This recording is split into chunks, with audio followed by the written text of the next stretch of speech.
How to rebuild your medical device website from scratch. Hi, this is Joe Hage. I'm the founder of Medical Marcom and also the leader of the Medical Devices group on LinkedIn. I'd like to talk with you today about how to rebuild your medical device website from scratch. Medical Marcom specializes in marketing, communication, and strategy, lead generation, website development, and social media for medical device and related companies. As I mentioned, I lead the Medical Devices group on LinkedIn, and as of this recording in June 2012, the group has 120,000 members from all over the world. Now let's discuss how you can rebuild your medical device website from scratch. First, let me ask, why do you have a website in the first place? Just as a spider wants its prey flying into its web, you want people flying into your website. When they do, they can learn about you and your services, and you have a chance to sell them something. Are you sure your prospect can find you? Make sure your website is set up in such a way Google can serve your website as a top choice when prospects are searching for your categories. When your prospect arrives, will she be engaged, or will she decide this isn't what she's looking for? So how do you present yourself in a way that will engage your prospect?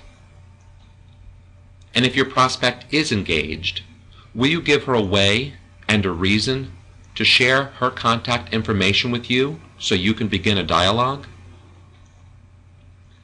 How do you know when you need a complete site rebuild versus, say, just needing a few tweaks here and there? It comes down to these three questions. Can your site be found by web browsers? Is it engaging? And will prospects be willing to share their contact information with you? To illustrate, let's look at biolifesolutions.com, a website I recently redesigned. Before we continue, let me point out that my background hails from the client side, so my area of expertise is in marketing strategy and project management. Members of my extended team are experts in website architecture, design, and implementation. The following observations approach the question, how do I redesign my medical device website from scratch from your perspective, that is, the client's perspective? Here is the old BioLife Solutions homepage. It's not bad. It has an expected layout, and in web design, expected is good. Users expect the logo to be in the top left-hand corner. They expect that logo to be clickable and to bring you back to the home page. They expect primary navigation across the top and maybe secondary navigation above that, as you see here. Immediately under that is a rectangular graphic element, also expected and common. Under that is a short description about what BioLife Solutions does, along with icons showing they are supported by FDA master files and have ISO certification. 3 columns of text follow, one for products, one for news, and one for events. This is pretty good, so why redesign the whole site? In this case, the site was not architected well. Behind the scenes, the site was not indexed. What does that mean?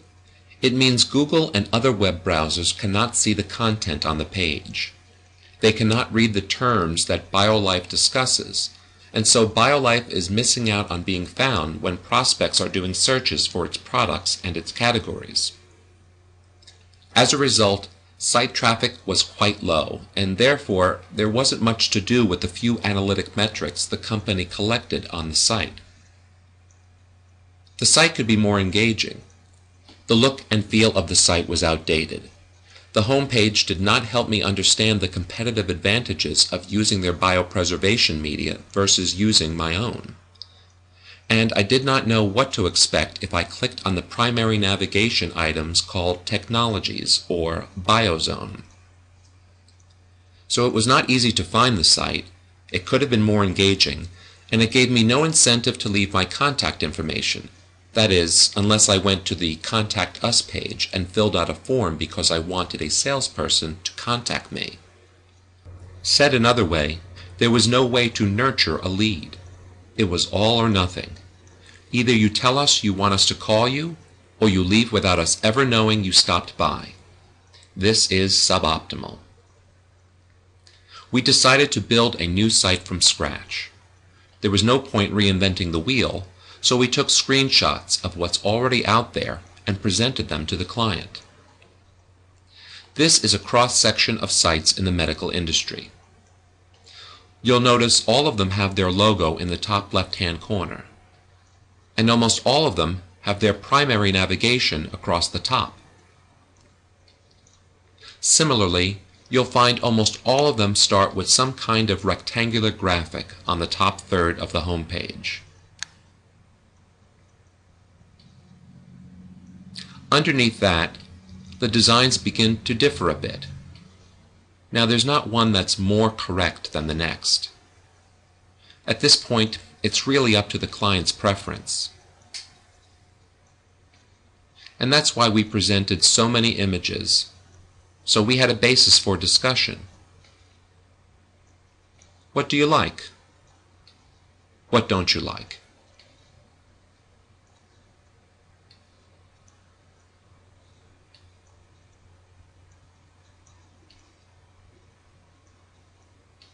Ultimately, we narrowed his favorites down to the following 10. There were elements of each that he called out, and so the next step was cutting and pasting, basically creating a mock-up upon which we could build our prototype.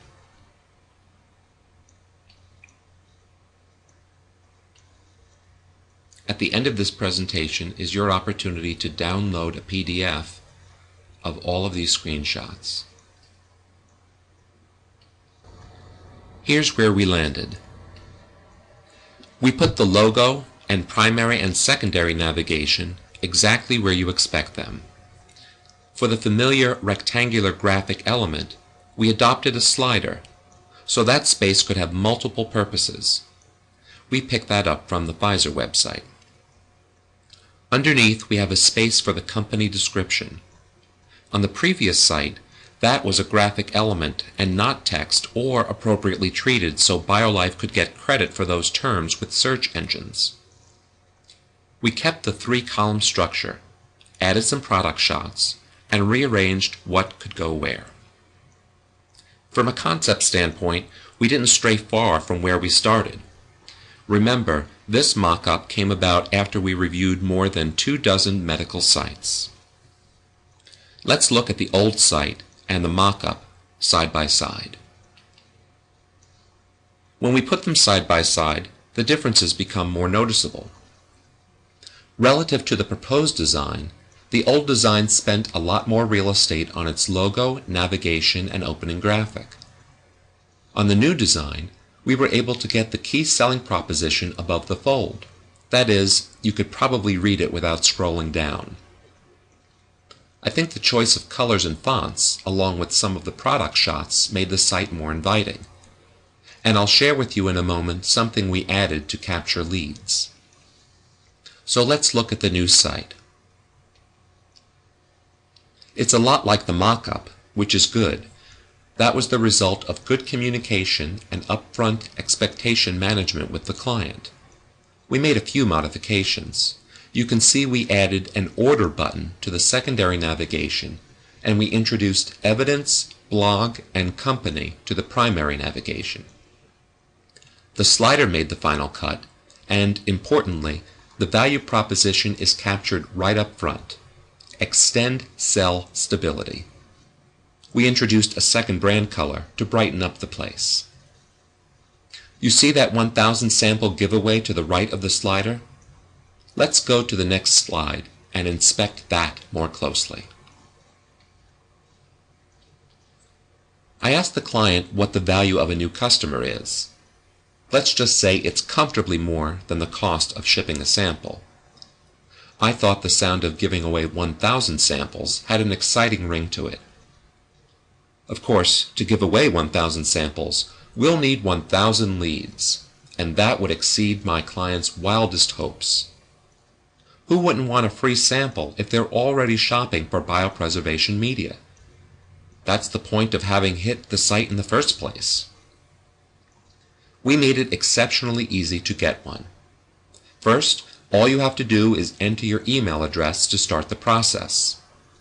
Once they click Get a File, they are sent to a sample form to finish their request. And since we have to physically ship them an item, it's no surprise we need the company name, title, and physical address. Presto, a warm lead. Before we conclude, let's review what we learned. Your site is like a spider web. Bring people in, make sure you're engaging, give them a reason to share their contact information, and if you're not, consider rebuilding.